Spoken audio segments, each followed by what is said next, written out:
Welcome back to the channel, everyone. Captain C.A. Richardson, your host. I want to talk to you today about a scenario or ask you a question, basically. Has this ever happened to you? Have you ever missed a bite? Of course you have. But have you had those days where you miss bite after bite? You keep missing them. It feels like you're making excuses. Oh, they're just not aggressive today. They're short striking it today. Lots of times that's not the case, especially if you're hooking them up for a second and then they drop it. Or maybe this is the scenario. Maybe you see a fish that's posted just outside the mangrove edge or next to a dock post, and then you try to make that cast in there, but you're wildly missing the shot. Why is that happening? It's all about rod to lure balance, and we're going to talk about that today. All right, what are some of the considerations when choosing a rod to fish with? So selfishly, we're going to talk about my rods. You can draw a comparison to the brands that you might be loyal to, but these powers and action and links kind of are widespread throughout the gamut, so you'll be able to find something that is valued to you. So many of you know that I came out with an Inshore rod series here just this year, and it's specifically designed to throw artificials to inshore species. Before we break out what lures are going to be paired with what rods, we have to understand this. Rod weight and power, basically the same thing. Do you have a lightweight rod? Do you have a medium weight rod? Do you have a medium heavy? Do you have a heavy? That determines on what size lure you can actually throw. Rod action. That's the tip. Is this tip going to be something that you can throw a heavier gauge wire hook with? Is this going to be a tip that is going to be more parabolic, more forgiving, and allow you to throw a treble hook lure with or a lighter lure with? Is it going to be extra fast, real crispy and sensitive so that you can feel bottom and maybe work that Ned rig? All of that's important. And then rod length, of course. Most of us in inshore fishing believe that the longer the rod, the longer the cast. And in some situations, that is true. But I'm going to tell you as a 30-year guide that casting accuracy much, much more important than casting distance. Because for me, I need to be able to have my guys or ladies cast that lure in the right spot every time. And I don't want them to think about it. I want it to be reflexive, muscle memory. And to do that, it typically takes a little shorter rod, and we're going to talk about that too. Okay, so what are the advantages of all this? Well, understanding these concepts and how they work with lures is going to give you better casting distance. It's going to give you better casting accuracy, more lure control, more hook setting power, and that all equates to more landed fish and fewer of those misses that we were talking about when we started the video. All right, I'm going to grab a couple of rods and a couple of lures, and we're going to go through this. I'm going to try to rapid fire and not drag it out too long. I think you're going to find some value in this. All right, I'm not going to go through all 10 models that I have because that would be a little arduous, and there is some crossover. If I were to make a Venn diagram, there'd be some crossover with some of these rods. But because there's so many different geographical regions that we reach out to, there needed to have some overlap because I built the rods basically for speckled trout, redfish, and flounder guys. But there are a lot of guys that are in my area or my zone in our fan base that are huge snook and tarpon guys, but that's not everywhere. Some of you guys are bonefish fanatics. Some of you guys like to catch cobia or the big jack crevalle or the big bull redfish. So there's a lot of opportunity, but I want to talk about the big three that kind of applies to everyone. So first rod up is a 7-foot 2-inch medium mod fast. Now, this is a rod that I use a ton. It's very parabolic. It's very easy casting, and the line just kind of lays out on the water nice and soft, so it doesn't make that big plop. What is it good for? Well, for one, it's good for throwing mirrodines. It's awesome for throwing mirrodines. You're going to love it for that. But It also throws small to medium top waters, and I'll hold up a couple of baits for you guys. It's going to throw crankbaits very well. Small, soft baits like these little mullitrons or maybe 4-inch paddle tails, spoons, bugs jigs, prawn stars, all of these types of baits. Ned rigs that weigh in that total weight class of 1/4 to 5/16, it's going to throw them very well. Like I said, the rod bends a little deeper in the blank, so it's pretty parabolic. So it's the perfect speckled trout rod. I wouldn't be fishing. I would fish slot redfish with this rod, obviously with the litany of baits that I laid out here. But it's more of a speckled trout redfish rod. It's not the type of rod I would throw around cover. And that's because it's medium power mod fast. And when I mean mod fast, that means it will bend deeper in the blank, but that is very productive when you're throwing treble hook plugs where a fish gets a hold of it. That way you don't open up those hooks. It's very beneficial when you're fishing a spoon. Lots of times the spoon is moving through the water, okay, and you'll feel that red bump it and bump it and bump it. You've got to let them get a hold of it, and that slower loading of the rod allows you to get the hook in them. If your rod's too fast, it's like I said when we started, you pull it away from them and you miss them, and you're like, wow, they're just not aggressive today. It's because your rod's too fast. This rod throws all of these types of baits, small to medium top waters, the whole like that I put up here, extremely well. It's a great rod, especially for sight fishing. Because it allows a nice soft landing with the bait because you have a lot of control.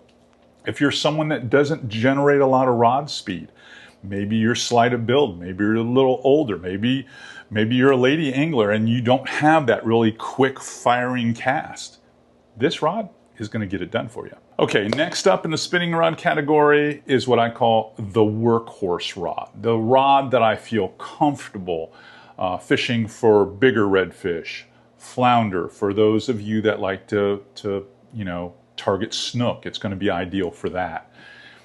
It's more designed to fish around pieces of cover like mangrove shorelines or intense marsh, places where you need to be able to pull a fish away, and that's the 7-2 medium heavy fast. Now remember, when a rod has a faster action, it's not bending down here very easy like the other medium rod that had the mod fast. Now it only bends in the tip, okay? So this one's going to be better suited for some bigger baits. So let's talk about those baits. You're going to want to throw Texas rigs. In fact, you bury the hook inside the bait and you're skipping it. Waters that have more beefy treble style hooks. Swim baits like the Shadtron, the Mullitron, bigger suspending plugs like Catch 5, Mirrodine XLs, maybe Paul Browns, larger paddle tails in that 4 and 5 inch size that have heavier gauge wire hooks on them, chatterbaits, larger spinner baits, and of course, the popping cork.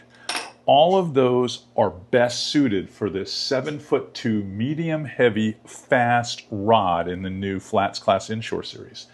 It does a really good job. So basically with those two rods, even though we have 3 more spinning rods in that series, 2 of them are for larger quarry. They're just built to fish bridges, inlets, passes, jetties, things like that. And then I have one that's a 7-foot medium, I'm going to say mod fast, that's excellent for throwing some smaller baits, throwing some smaller top waters. It's more of a finesse rod. But these two 7'2" rods, they're really carrying the water in my series on the spinning rod side. So if you're interested in throwing baits like I just talked about, and a lot of those cover speckled trout, flounder, and redfish, just 2 rods will get it done. Now we're getting into the lineup where I get kind of excited because most of you know that I love casting gear. And I put a lot of time into getting the actions and length rods that I wanted with this collaboration with Fitzgerald Rods. Now, there are a lot of brands out there that have 7'3" medium fast casting rods. And this is what they're good at. They're good at throwing Small to medium-sized topwaters. They're good at throwing even Ned rigs that are in that class. I'm going to say 1/4+ ounce when you got total weight. They're fine for that. Spoons all the way up to 1/2 ounce. Any spoons. They are perfect for 3 to 4 inch soft plastics, especially open jig. They will throw T-rigs like this one with the lighter wire. See, that's a thinner wire hook. They will throw those. Smaller spinner baits, you know, the ones that are under 3/8 of an ounce. Bucktail jigs. I mean, there's a lot of versatility when you look at what this thing throws very well and works very well. You got a lot of lure control. I will say that this particular 7.3 medium is fast, so it only bends up here in the tip. It's not deep in the blank. It's just the tip where it shuts off. So very long casting. I use both braid and fluorocarbon with this rod. I think it's the best of all my casting rods to throw the Mirrodine. It's a really good Mirrodine. I got one more that's going to be pretty good at it too. But really good Mirrodine rod. I love this rod for speckled trout fishing and red fishing. Does a good job. But I do find that rod in my hand a lot because there are many times when artificials are super effective in clear water zones where I live, where this is just the right stick to have, a 7.3 medium fast. All right, let me pick up the big boy next. Well, kind of a big boy next. Check this one out. If you've got a rod in your boat, regardless of brand, that is a 7'3" medium heavy fast, this is a rod that can accomplish a lot, especially if you're fishing near cover, docks, mangrove shorelines, intense marsh, oyster bars. Anytime you need a stick that will pull fish away, this is going to be the rod. Now, the way you know this is a medium heavy is it's got some body to it. This is a real stick here. And again, not parabolic at all. It is right up here in the tip is where the shutoff is. This rod here will pull fish out quick. It really will. I usually fish this rod either fluorocarbon or on braid. They're both good. What do I use it for? I use it for large topwaters, bigger choppos, maybe bigger popping style topwaters. You know, ones with big gang hooks, something that you need to be able to sink a hook into. Heavier wire jigs, chatterbaits this is the perfect rod for a chatterbait. It really is. I like this as a chatterbait rod. It's really designed very well for these heavier gauge wire Texas rigs. I like to bury the hook in my soft baits. This rod allows me to do that. That way they're completely weedless. I can throw them in the tightest or the most intense stuff and not worry about getting hung up. You know, so many people will set that hook point up on the back of the bait and all they do is catch stuff or catch weeds or get snagged all the time. Not with a LazTech. If you've got that rod, you can drive it straight through there. Bigger swim baits, it can be shadtrons, or it can, I've got a shadtron here somewhere, I know I do, right here, or mulletrons, anything like that, it's going to work really well. Bigger suspenders, I'm going to say more like probably that Catch 5 that I had out here. That's going to be, actually, a bait like this, great bait. This is a huge double D XL, ideal for this rod. All these work good. 4 to 6 inch paddle tails with bigger wire, open jig heads, going to work good. But think T-rigs, think cover and structure, and this rod is not going to let you down, especially those of you that like to catch snook or bigger redfish that get up in these big flood ties underneath something. This is the rod you're going to need. This is the rod I was most excited about when we worked on the series because it was a happy accident, quite honestly. I didn't like the first iteration of the rod when it came to me, and we sent it back and we worked on it some more. We lightened it up and it turned into a 7'4" medium heavy mod fast. What is that good for? Well, this turned out to be good for everything. It turned into the Swiss Army knife of the entire series, especially the casting rods. So I love it for Paul Brown's. It's a great Paul Brown rod. So all you Texas guys, you're going to love this rod. It can bomb because of its medium heavy power. It's able to handle lures that weigh 5/8, 3/4, 7/8. So you're able to drive it out there. But then when you hold the rod, it flexes way down in the middle of the rod. Okay. So it's very parabolic. It's a very parabolic rod. So it's not really a fast, it's a mod fast, which turned out to be a huge benefit. Perfect for large suspenders like Catch 2000s. You can throw braid or fluoro on this rod. I love this rod for throwing crankbaits, throw a lot of crankbaits on it. Again, larger suspenders. Swim baits like the Shadtron that have smaller, thinner wire hooks. You know, the Mulletron is like that too, the 4-inch. But you can still throw anything from a 4 to 5-inch paddle tail, easy. Throws spinner baits great, all the way up to 1/2 ounce. Throws 1/2 ounce spoons, fantastic. Some topwater, some T-rigs, topwaters like Chopos. Like this is a little 105 Chopo. I love this bait, especially for snook.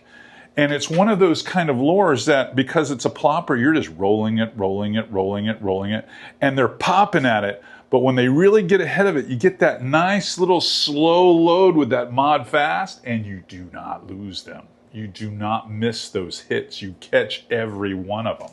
So this rod, this 7.4 medium heavy mod fast in the FlatsClass Inshore series, to me, it's the rod I find in my hands most of the time. But I've got one more I want to show you without showing you the big boys. I got one more I want to show you. And for those of you that love skipping baits, you're going to love this rod. This next rod, very cool little rod. It does a little bit of everything. Great all-around rod, but it was really designed primarily to be a topwater rod and a rod that you could skip with. So I made it a little stiffer. So it's a medium heavy fast. So it doesn't bend until you get up here. You see it bending up here, and then it gets stiff pretty quick. So it allows you to really skip a bait or work bigger topwaters, whether you're working Duke dogs, top dog juniors, she dogs, top pups, works all of them. But because of its 7-foot length, it's deadly accurate. So you can throw bucktails to redfish that you can see. I use this thing all the time in the marsh. You can use Texas rigs with it for sight fishing. Naturally, you could use any of the paddle tail in the 3 to 5 inch range. It's going to work for all of that. But skipping baits, I'm telling you right now, if you like to skip with casting gear, you're going to love this rod. At 7 foot and the way it's set up, it does an amazing job with 5-inch jerk shads on these Pro Bullets jig heads. This whole thing weighs just under 1/2 ounce, and it allows you to slide it way up just with a little bit of room under the mangroves or the docks. You can slide that thing so far back in there, and it has the pulling power to get it back out. I typically run braid on this rod most of the time, just because of the top water and the skipping stuff.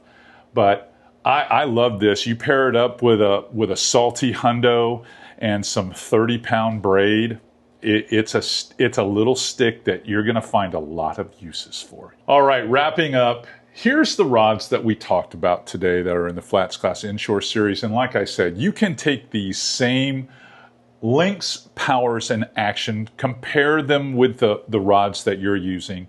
I shared with you all the lures that you could throw with these particular ones. I'd really be interested, though, on which rods that you all would pick first. If you could only pick 1 or 2 or 3 of them, which ones would they be in this lineup? And which one, I want to know this in particular, is your favorite? You know, my favorite, I'm going to be honest with you, is that 7.4 medium heavy mod fast. It's just the Swiss Army knife one for me, but that's my style. I want to know what you think. If you like what you're learning here and we're providing some valuable how-to knowledge that is making it possible for you to catch more fish, please give us that thumbs up, smash that subscribe button. I'd love to have you here in my virtual classroom each and every week. So if you want to grab some of these rods, go to sodiumusa.com. That's where I shop all the time for all my saltwater needs. Appreciate you guys watching today, and I'll be right back here with another great inshore tip tomorrow.